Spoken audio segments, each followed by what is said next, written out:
Assalamualaikum warahmatullahi wabarakatuh. Perkenalkan, nama saya Salma Majid Alfarosa dengan NIM G0024038 dari kelompok B3. Pada kesempatan kali ini saya akan memaparkan terkait dengan laporan praktikum anatomi di blok 2.3. Dimulai dari soal nomor pertama, jelaskan struktur pembentuk sirkulus wilis mulai dari bagian anterior hingga posterior. Kemudian sebutkan juga fungsinya dalam menjaga perfusi cerebral saat terjadi sumbatan di salah satu arteri besar. Oke, jadi apa sih yang dimaksud dengan sirkulus wilis itu? Jadi sirkulus wilis itu adalah lingkaran di pembuluh darah arteri, di mana itu menandakan anastomosa dari arteri yang menghubungkan antara sistem sirkulasi darah dari anterior pada arteri karotis internal dengan arteri vertebralis bagian posterior. Nah, apa saja yang merupakan struktur pembentuk dari sirkulus wilis ini? Jadi pembentuk yang pertama itu adalah dimulai dari yang paling atas. Di sini kita mengenal ada arteri cerebri anterior. Jadi arteri cerebri anterior ini terletak di paling atas. Kemudian setelah arteri cerebri anterior, di sini dibentuk juga dengan yang namanya arteri komunikatif anterior, gitu, yang menghubungkan antara arteri cerebral anterior kanan, dextra, dan juga arteri cerebral anterior yang sinistra.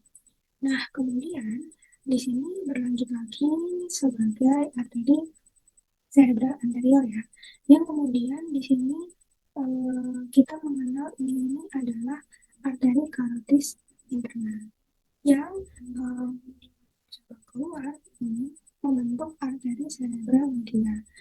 Nah, kemudian dari sini akan lanjut ke sini menjadi arteri posterior communicans. Nah, arteri posterior communicans ini dibagi dua, ada arteri posterior communicans sinistra dan juga arteri posterior communicans yang dextra.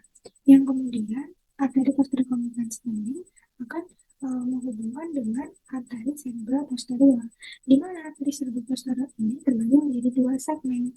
Yang di sini adalah segmen 1, di sini adalah segmen 2.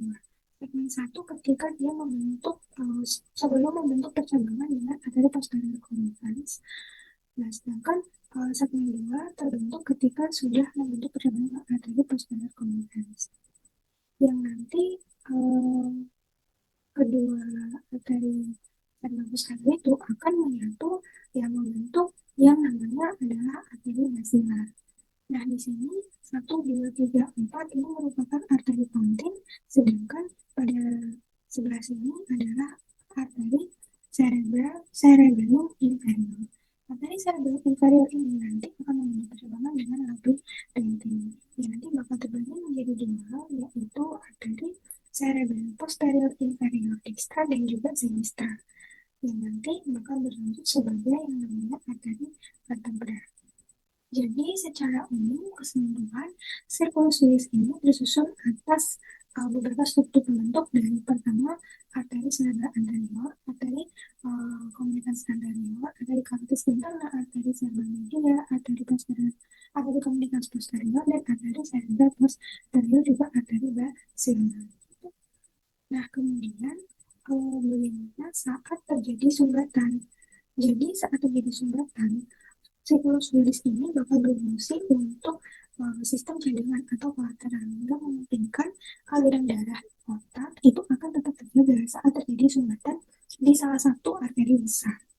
Nah, dengan adanya sirkulus wilis ini, maka akan terjadi yang namanya anastomosis, yang dimana darah itu dapat mengalir melalui rute alternatif untuk menyuplai bagian otak yang terdampak, sehingga nanti bisa membantu mencegah adanya kerusakan jaringan otak akibat iskemia atau kekurangan oksigen. Jadi, misalnya ketika terdapat oklusi pada jaringan arteri posterior komunikasi sinistra, maka darah dari arteri cerebral posterior itu akan mengalir melewati arteri posterior komunikasi yang dextra, gitu, yang normal tidak mengalami oklusi. Nah, dari situ kemudian nanti akan mengalir memasuki arteri karotis internal dextra sinistra, kemudian lanjut lagi ke arteri anterior cerebral baik itu dextra maupun sinistra melalui arteri anterior, arteri komunikasi anterior. Nah, sehingga dengan demikian bisa ditemukan bahwa adanya sirkulus ini membantu anastomosis sirkulasi darah, yang dimana saat ada terjadi sumbatan itu bisa dialirkan ke sirkulasi darah pada sisi yang berseberangan gitu, sebagai kompensasi alternatif atau kolateral cadangan untuk mencegah adanya iskemia, kerusakan jaringan akibat iskemia. Kemudian lanjut ke soal nomor 2. Sebutkan dan jelaskan perbedaan antara stratus corticospinalis dan tractus spinothalamikus, meliputi fungsi utama, titik awal dan akhir, lokasi penyerangan atau depositio, dan letak relatif di medulla spinalis. Oke, kita lanjut. Jadi sebenarnya yang pertama terkait dengan fungsi utama. Jadi tractus corticospinalis ini fungsinya adalah untuk gerakan motorik, sehingga kita sebut dia sebagai jaras motorik. Kemudian untuk tractus spinothalamikus sendiri fungsinya itu untuk menghadirkan sensasi nyeri, sehingga kita sebut dia sebagai jaras sensorik. Nah, kemudian titik awal dan akhir. Jadi perlu kita ketahui bahwa jarak sensorik ini merupakan bagian dari traktus ascendens. Sedangkan jarak motorik ini merupakan bagian dari traktus descendens. Dengan demikian, bagian awal itu dimulai dari korteks motorik primer, yaitu pada gyrus presentalis di otak besar cerebrum. Neuron bagian akhirnya di neuron motorik bawah di medulla spinalis. Sedangkan untuk tractus spinothalamikus sendiri, karena dia merupakan tractus ascendens, maka bagian awal itu terletak pada reseptor sensorik di kulit, kemudian pada bagian akhirnya ada di korteks somatosensorik pada gyrus ventralis.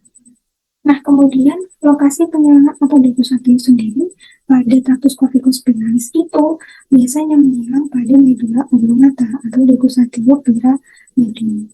Nah, tetapi pada tractus spinothalamikus ini menyerangnya pada medulla spinalis, jadi menyerang sisi berlawanan sebelum masuk ke thalamus. Nah, kemudian letak relatif di medulla spinalis, kalau tractus corticospinalis yang karena dia merupakan tractus descendens, maka bagian dari corticospinalis lateral dan anterior. Jadi kalau corticospinalis anterior, letak relatif di medulla spinalisnya itu langsung pada kolumna anterior. Nah, kan tetapi pada corticospinalis lateral, letak relatifnya itu pada kolumna lateral. Nah, sedangkan pada tractus spinothalamikus itu letak relatif di medulla spinalis ini pada kolumna anterior lateral, di mana pada medulla spinalis ini terjadi depositio pada tractus spinothalamikus. Oke, lanjut. Nah, bisa kita lihat ya bahwasanya alur dari tractus corticospinalis ini seperti alur pada tractus descendens. Nah, di mana alur pada tractus descendens bisa kita lihat ya, di sini adalah bagian dari medulla oblongata, dan di sini terjadi depositio atau penyerangan. Nah, dan kita bisa lihat bahwasanya pada spinal cord atau di medulla spinalis, letak relatifnya itu karena di sini merupakan corticospinalis lateral, maka di sini terletak pada kolumna lateral. Baik, kemudian kita lihat ya pada tractus spinothalamikus. Nah, tractus spinothalamikus sendiri ini merupakan tractus ascendens. Nah, bisa kita lihat pada tractus ascendens di sini, kita lihat bahwasanya penyerangannya itu tidak terjadi pada medulla oblongata, tapi penyerangannya itu terjadi pada medulla spinalis, terjadi depositio. Dan bisa kita lihat bahwasannya di sini letak relatifnya itu ada di kolumna anterolateral. Nah, kemudian kita lanjut ke soal yang nomor 3. Sebutkan pembagian truncus cerebri tentang otak dan minimal 2 struktur penting dari masing-masingnya, mesencephalon, pons, dan medulla oblongata. Dimulai dari yang pertama. Jadi, truncus cerebri ini terbagi menjadi 3 ya. Yang pertama ini adalah mesencephalon, yang kedua ini adalah pons cerebri, yang ketiga adalah medulla oblongata. Nah, kita lihat yang mesencephalon dulu. Jadi, mesencephalon ini tersusun atas beberapa struktur penting ya. Di antaranya yang pertama ini adalah crus cerebri. Nah, crus cerebri ini mengandung cerebral descendant fibra yang dimana 1/5 lateralnya itu adalah fibra temporopontilis, 3/5 medial lateral adalah fibra corticus spinalis, dan 1/5 medial adalah fibra corticopontilis dan fibra corticocavularis medialis. Nah, kemudian ini bagian kus itu yang mana? Jadi bagian kus itu yang ini. Nah, jadi dia yang sisi sebelah atas dari pembagian substansia nigra. Nah, ini dia substansia nigra. Jadi substansia nigra sendiri ini merupakan nukleus motorik yang terletak di antara tegmentum dan pus cerebri. Warnanya gelap karena di situ terdapat melanin. Jadi pada bagian substansia nigra ini adalah substansia nigra ini mengandung melanin dan juga hormon dopamin. Yang dimana substansi nigra membagi menjadi yang pertama di sini tadi kita udah bahas krus, yang di sini adalah tegmentum mesencephaly. Jadi pada bagian ini tuh terdapat yang mucus lateralis yang memasuki colliculus inferior. Jadi colliculus inferior adalah stasiun relay untuk jaras pendengaran menuju thalamus. Jadi kita mengenal kalau jaras pendengaran ini memiliki stasiun relay pada colliculus inferior. Colliculus inferior ini letaknya ada di tegmentum mesencephaly. Kemudian di sini kita beranjak ke pons faroli. Jadi ini adalah struktur dari pons faroli, di mana di sini kita bisa lihat bahwa terdapat yang namanya dua struktur penting yang akan kita bahas terkait dengan sulcus mediastinus. Nah, jadi sulcus mediastinus atau sulcus mediana posterior ini merupakan kelanjutan dari sulcus mediastinus pada medulla oblongata yang fungsinya itu untuk landmark anatomi. Itu. Kemudian kita juga mengenal ada colliculus facialis. Nah, colliculus facialis ini bisa kita lihat di sini ya. Nah, jadi colliculus facialis ini merupakan tonjolan nukleus dari nervus abdomen atau nervus 6. Jadi colliculus ini merupakan elipsi akibat selaput saraf wajah melengkung di atas nukleus abdusen. Oke, bagian yang ketiga, bagian yang terakhir adalah medulla oblongata. Di sini kita akan membahas struktur pentingnya. Yang pertama olive, yang kedua adalah salah satu nervus 10, yaitu nervus vagus. Jadi nervus vagus ini berfungsi untuk pengaturan organ dalam, termasuk kardiovaskular dan pencernaan. Nah, olive ini apa sih olive ini? Jadi olive adalah suatu zat yang terlibat dalam koordinasi motorik hubungannya dengan cerebellum. Oke, kita lanjut ke nomor 4. Jadi, pada nomor 4 ini, jelaskan asal-usul nukleus dan fungsi dari 3 nervus cranialis motorik murni. Jadi, nervus motorik murni itu kan ada nervus 3, nervus 4, nervus 6, nervus 11, dan nervus 12. Yang kita bahas nanti adalah 3, 4, dan 6. Kemudian kita suruh menjelaskan akibat lesi pada upper motor neuron dan lower motor neuronnya. Oke, yang pertama kita tahu dulu letak dan nama nukleusnya ya. Jadi yang pertama bisa kita lihat bahwa nervus 3 itu adalah nervus oculomotor. Nah, ini terdapat di sini ya, nukleusnya. Jadi bagian yang ini. Nah, itu terletak di mana? Jadi terletak pada nukleus oculomotori edema maspam. Yang lokasinya itu ada di mesencephalon, yaitu tepatnya pada colliculus superior. Kemudian kita lihat yang nervus 4.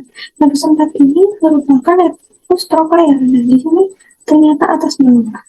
Nah, di sini sehingga di sini kita bisa tahu bahwa nukleus trochlearis itu letaknya tetap di mesencephalon, tapi pada colliculus inferior.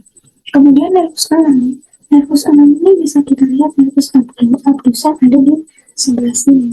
Nah, sehingga di sini letaknya itu pada pons bawah, bukan lagi pada mesencephalon, tapi pada pons bawah. Nah, kemudian kita lihat bagaimana jika terjadi lesi. Jadi yang pertama pada nervus 3, ketika terjadi lesi pada upper motor neuron itu, biasanya tidak tampak ada gejala. Kenapa? Karena suplainya itu bilateral atau bersifat lateral, sehingga ketika terdapat lesi pada salah satunya itu masih bisa dikompensasi oleh bagian lain yang normal gitu. Kemudian yang paling terlihat biasanya pada AMN atau lower motor neuron. Ya. Ada ptosis atau kontak mata jatuh, ada mata zoom and out, ada mydriasis atau hilang refleks cahaya. Kemudian nervus 4 atau trochlearis. Jadi nervus 4 atau trochlearis ini fungsinya ini adalah untuk depresi bola mata. Jadi menggerakkan si musculus obliquus superior ini ke bawah. Nah, sama seperti nervus tibial ya. Jadi untuk upper motor neuron ini memang sulit untuk dilihat dan jarang tampak karena memang sistemnya itu lateral yang bisa dikompensasi oleh bagian satunya yang lemah. Kemudian baru diresi motor neuronnya yang sangat terlihat ada diplopia, ada kompensasi posisi, resi kanan, dan lain sebagainya. Terus ada nervus 6 ya. Nervus 6 ini fungsinya untuk abduksi mata pada rectus lateralis.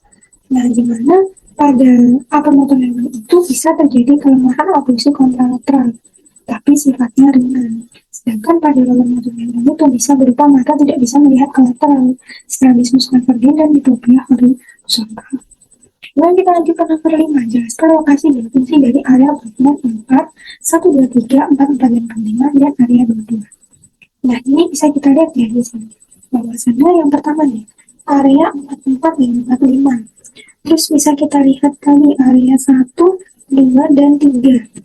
Terus bisa kita lihat juga di sini ada 22. Kemudian juga ada 4 di sini. Nah, kita lihat dulu yang pertama adalah area 4. Jadi area 4 ini kan bisa kita lihat ya, 4 kan di sini. 4. Nah, di sini letaknya di gyrus presentralis pada lobus frontalis. Kemudian area 1, 2, 3.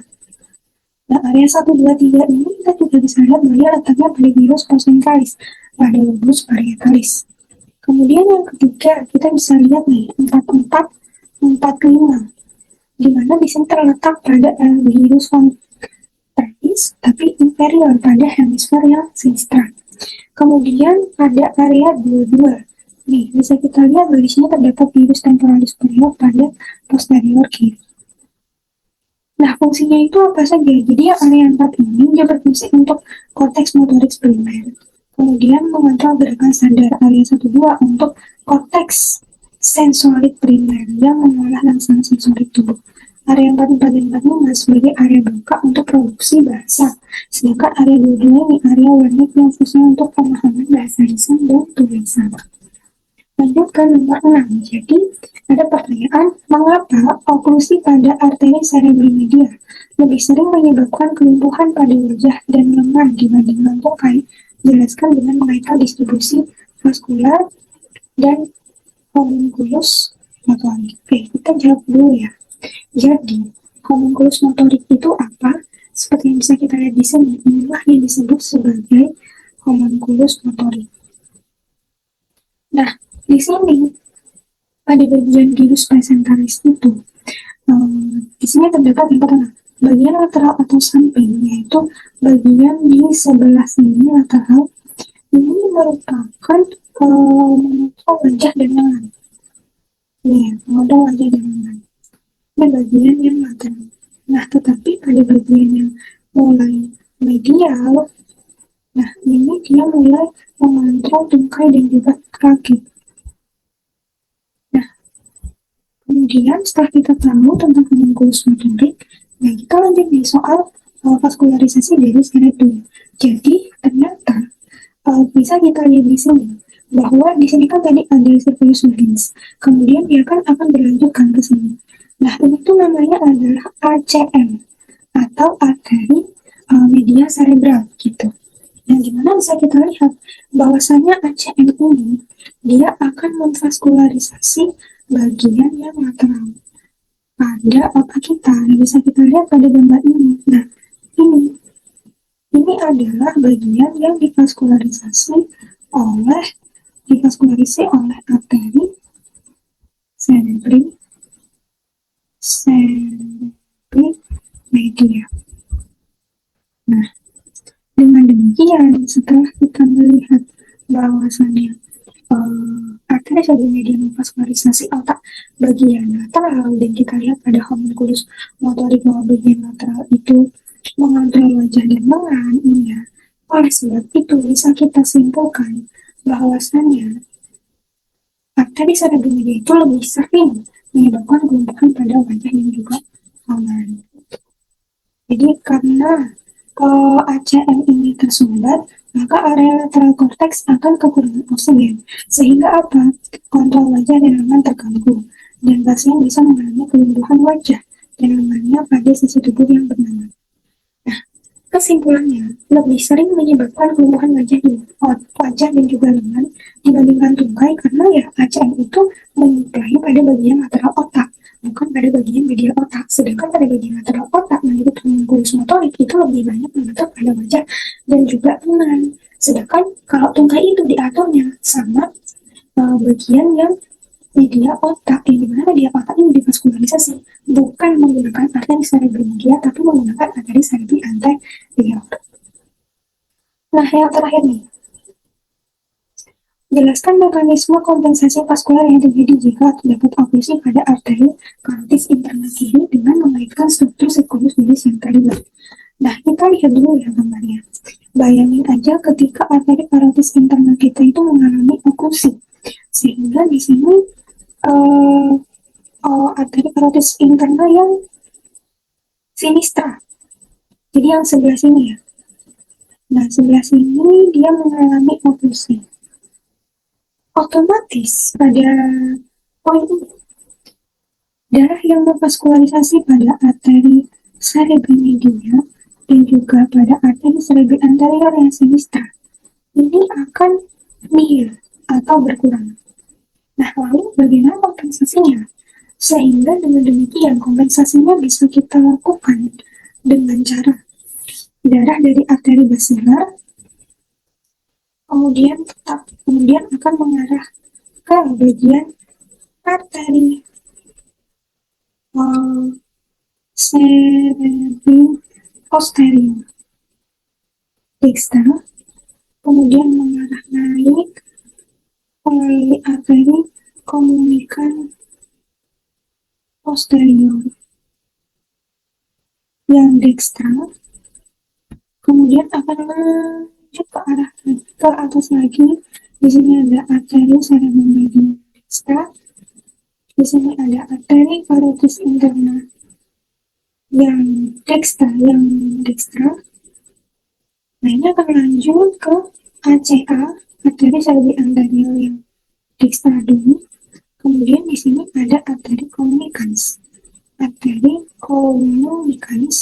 yang bakal melanjutkan ke ACA sinistra dan ke ACA dextra. Gitu. Penjelasannya ada di sini. Jadi ketika arteri karotis internal mengalami oklusi, aliran darah yang disuplai ke bagian kiri itu akan berkurang. Apa yang berkurang? Arteri cerebri anterior dan arteri cerebri medial yang kiri. Sehingga sirkulus medis ini bakal berfungsi untuk jalur kolateral. Nah, di sini kita lihat ya, arteri communicans anterior yang menjadi poin utamanya. Jadi dia bakal menghubungkan antara darah dari arteri karotis internal kanan ke darah arteri cerebri anterior yang kiri. Gitu. Dan arteri communicans posterior, nah dia akan mengalihkan darah dari arteri basilar dan cerebri posterior kiri ke bagian arteri communicans posterior kiri. Gitu. Nah, oke, kalau begitu sekian. Terima kasih. Ada kurangnya mohon maaf. Wassalamualaikum warahmatullahi wabarakatuh.